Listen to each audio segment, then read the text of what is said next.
This is the story of how Disney traded its mouse ears for war helmets, creating animated pieces so controversial they would be banned in today's politically correct world.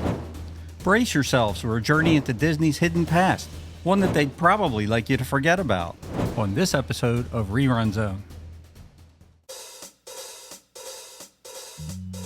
When the Walt Disney Company first formed 100 years ago, it dipped its toes into controversy more times than Scrooge McDuck has dived into his money bin.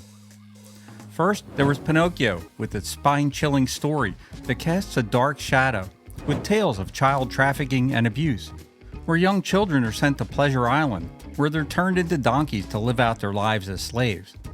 Then we have Dumbo, an elephant-sized pot of controversy, stirring the mixture of racism and hallucinogenic experiences.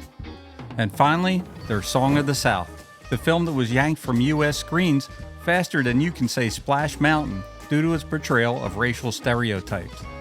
This was a dark era in Disney's history that they'd likely not want us to know about. It was a bleak era for the studio when several of Walt Disney's decisions were leading the company to financial ruin. To see how this happened, we have to go back to the year 1934, when Disney began production on their first major animated movie, Snow White and the Seven Dwarfs. Let's kill it before it wakes up. It took them 3 full years to complete, and the movie was a huge success for Disney. But Walt's enthusiasm to reinvest the profits resulted in a not-so-magical flop called Fantasia. The movie went way over budget and almost led to the company's bankruptcy. It received terrible reviews and very low audience interest. With Europe embroiled in war, even moderate successes like Pinocchio failed to keep the studio's financial ship afloat. Walt had to lay off numerous animators, which led to strikes that added more tension to an already bad situation. Then, in the winter of 1941, with the Walt Disney Company desperately needing a big win of some kind, the U.S. Army stepped in. After the Japanese surprise attack on Pearl Harbor in December of that year, 500 U.S. Army troops occupied the Walt Disney Studios in Burbank, California for 8 months, which brought all work to a halt. The troops were there to protect the nearby Lockheed aircraft plant from a surprise air raid attack. That was when Walt was approached with a lifeline by the U.S. government. They wanted his studio to produce war propaganda films to assist them in the war effort. After all, who better to aid the war propaganda effort than the master of influential animation, Walt Disney? This marked the beginning of a profitable partnership that saw Disney diving headfirst into the world of animated war propaganda. From 1942, Disney's workforce was almost entirely committed to creating films for the U.S. government.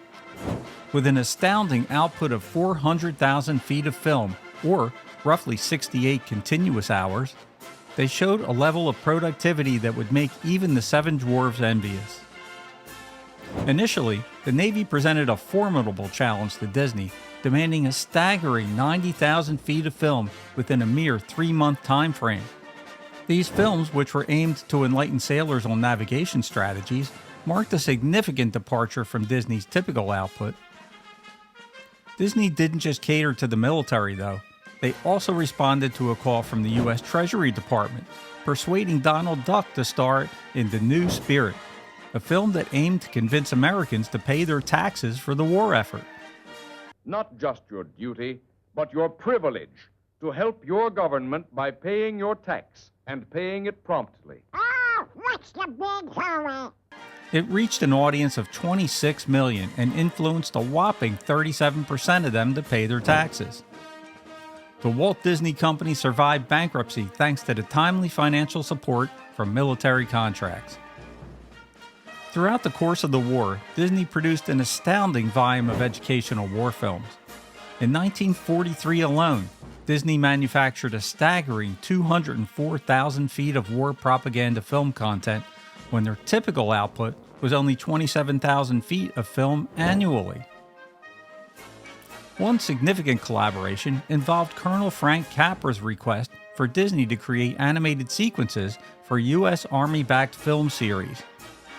This acclaimed series included works such as Prelude to War and America Goes to War, Initially, they were intended for a military audience, but these films ultimately found their way to mainstream theaters due to their overwhelming popularity.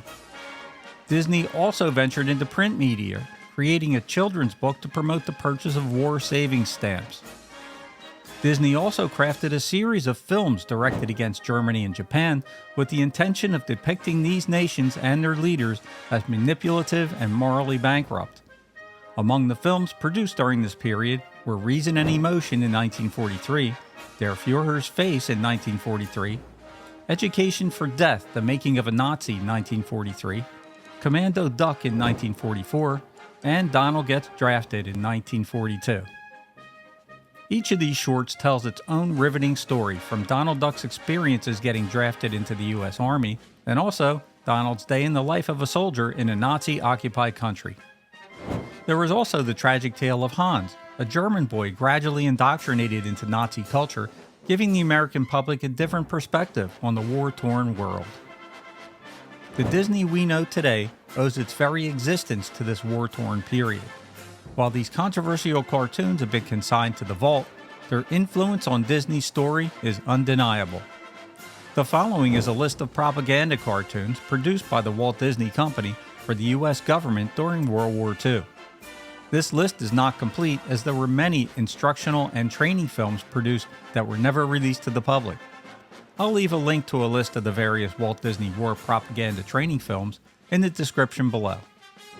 The New Spirit, 1942, a short film encouraging the American public to pay their income taxes to support the war effort. Donald Gets Drafted, 1942. Donald Duck is drafted into the U.S. Army. This cartoon short follows his introduction to military life.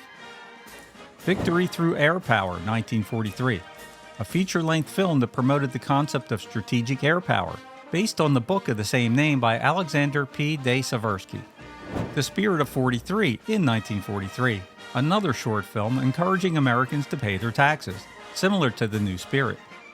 Der Führer's Face in 1943, an anti-Nazi propaganda film featuring Donald Duck, originally titled Donald Duck in Naziland.